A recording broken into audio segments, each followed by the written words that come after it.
Ассалаумағалейкум ағайындар, қалайсыздар? Мен де бүгін сізге күшті жаңалық 3 бөлмелі үй шығып тұр. Евро ремонттан кейін полностью мебелизированный 20 шағын аудан, ЖК Кербезде 8 этажда 99 квадрат. Соған ұрым тұр. Я бисмилля. Бұл жерде бізде входная зона, кіреберісі әдемі.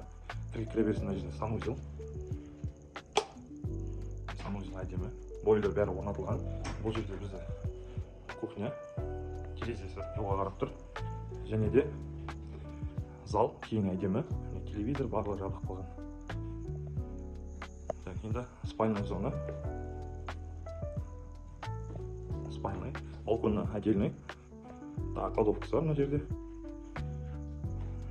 Балконды көрсетейін. Балкондан дворға қарап тұр.